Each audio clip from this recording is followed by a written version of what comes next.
Muy buenas a todos, sean bienvenidos una vez más a mi canal. Yo soy Street Schools, y en esta oportunidad les traigo una comparación a profundidad entre la versión de PS2 y la versión de móviles de GTA Liberty City Stories. Así que, sin más introducción, empezamos de una vez. Empezando por el apartado gráfico, lo primero a destacar es que en PS2 el juego funciona a una resolución de 640 x 448, en modo entrelazado, mientras que la versión móvil depende del dispositivo, pero usualmente es en calidad Full HD, y en modo progresivo. Aunque ambas están diseñadas para funcionar a 30 cuadros, en la consola el framerate es demasiado inestable, por lo que hay bajones muy constantes, siendo especialmente notorio cuando hay muchos vehículos o efectos de partícula en pantalla. En cambio, en celulares el juego va más fluido, por la gran diferencia de especificaciones. La versión para móviles es una remasterización que fue lanzada por celebración del 10º aniversario en el 2015, y debido a la gran mejora en el apartado visual, se eliminó ese efecto de desenfoque en la pantalla, que estaba presente en la versión de PS2. La iluminación fue mejorada considerablemente, y la paleta de colores también fue ajustada. En la versión para móviles implementaron sombreado con siluetas en tiempo real, tanto en el personaje como en los peatones. Incluso los reflejos en los autos lucen diferentes entre una y otra plataforma. Eso sin mencionar que muchas texturas fueron cambiadas por otras en mayor resolución y calidad, e incluso en algunos casos añadieron nuevas. Aunque lo anterior no aplica para todo. Lo que sucede es que en vez de actualizar el easter egg del mensaje oculto, que se encuentra en la parte trasera del Liberty Tree, en la versión de móviles implementaron una textura en baja calidad, que realmente proviene de GTA 3, lo que arruina completamente esta curiosidad. Los personajes también fueron retexturizados, y algunos recibieron ligeros ajustes, como es el caso de la skin de Donald Glover pobre, pues en móviles ahora su barba es blanca. Eric Arlington solía verse igual que en GTA Vice City, pero en la remasterización cambiaron sus zapatos, el color del pantalón y del sombrero, y lo hicieron lucir un poco más viejo, lo que tiene sentido ya que cronológicamente pasaron 12 años. Incluso los peatones recibieron texturas mejoradas, aunque el más destacable es el modelo del FBI, ya que ahora en su chaqueta dice FIB, en vez de FBI, como era originalmente. Es de suponer que no quieran hacer alusión a la organización real, ya que este cambio también lo hicieron en la versión móvil de GTA 3, y en las versiones definitivas de la trilogía. Continuando con la parte gráfica, hay que mencionar la mejora al efecto de fuego y a las explosiones. Un detalle que se perdió en la remasterización, es que ahora las luces de los coches ya no se reflejan en las carreteras cuando está lloviendo. Esto mismo pasa en las versiones de PC, de Vice City y San Andreas, pero allí se soluciona usando el Silent Patch.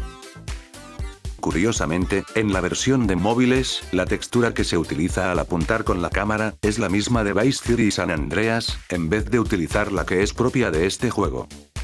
Algunos recogibles o pickups de la remasterización, están basados en los de la versión de PSP. Tal es el caso del disco de guardado, que lleva inscrita la frase, Backup Number 1. En PS2 no dice nada. Lo mismo pasa con el pickup que nos permite cambiar de ropa. En PS2 es de fondo blanco, mientras que en PSP y móviles, es de fondo celeste. Sin embargo, lo interesante está en el modelo de los objetos ocultos, ya que tanto en PS2 como en PSP son de color blanco, mientras que en móviles por alguna razón decidieron hacerlos dorados. Lo siguiente puede que sea un bug de la versión de móviles, y es que en ocasiones podemos encontrar el camión Yankee con sus puertas y capó de color blanco, lo que no termina de encajar con el resto de la carrocería, y resulta extraño, pues en PS2 no ocurría. Me recuerda al bug que sucede con el Emperor en GTA San Andreas. Entre otras cosas, creo que vale la pena mencionar que en móviles ya no se utilizan los artworks en la pantalla de carga, de tal manera que siempre aparece la misma imagen al cargar una partida, e incluso al momento de pasar de un distrito a otro.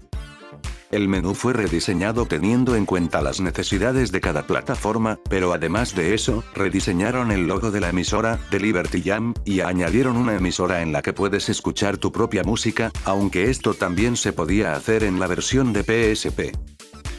El HUD de la versión móvil está basado en el de PSP también, y esto se puede evidenciar en los bordes redondeados de las barras de vida y armadura. Sin embargo, los iconos de las armas no fueron remasterizados, sino que reutilizaron los de las versiones móviles de GTA 3 y Vice City, los cuales no terminan de encajar. Algunos iconos del mapa también fueron rediseñados. Específicamente, el del Ammunition, el del Pay and Spray, y el del piso franco, que originalmente era un disco, y ahora luce como el icono de comprar propiedades en otros GTA. En cuestión de cinemáticas, hay un detalle realmente interesante que ocurre específicamente en la misión Crazy 69, pues resulta que el coche de Rey Machowski fue completamente removido en la versión móvil. Este vehículo de color café es una versión civil del taxi y de la patrulla de policía, único en el juego. Los personajes igual actúan como si el auto estuviera ahí, lo cual le da un aspecto extraño a la escena. Se desconoce por qué lo eliminaron. Respecto a la jugabilidad, el primer cambio destacable por comentar, es que en esta versión remasterizada, ya no te quitan las armas al ser arrestado. Este cambio fue aplicado en todas las versiones móviles de los GTA, seguramente con el propósito de facilitar el juego, debido a que jugar en celular puede ser difícil para algunas personas. Lo mismo pasa al morir.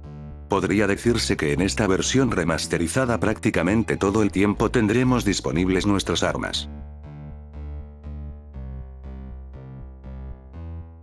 Lo siguiente quizás sea algo mínimo, pero igual quisiera mencionarlo. En la versión móvil, pasa que después de entrar a un piso franco, al salir la cámara siempre se coloca en la posición más cercana al personaje, mientras que en PS2 recordaba cuál fue la última posición de cámara que utilizaste.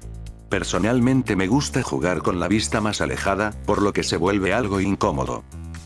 Por otro lado, las submisiones de paramédico, vigilante y bombero vieron reducida enormemente su dificultad, pues ahora para completarlas no hace falta hacer 12 niveles como en PS2, sino que simplemente con 9 bastará. Otra submisión que recibió un ajuste en la versión móvil es la de repartidor de Noodle Punk. Originalmente empezabas con un temporizador de 4 minutos y 20 segundos, pero aquí añadieron un minuto adicional para facilitar el asunto.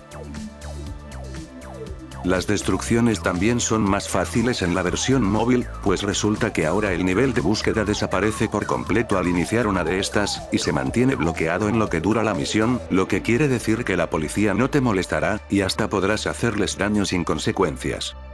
Es algo similar a lo que hicieron con la conquista de territorios, en la versión móvil de GTA San Andreas.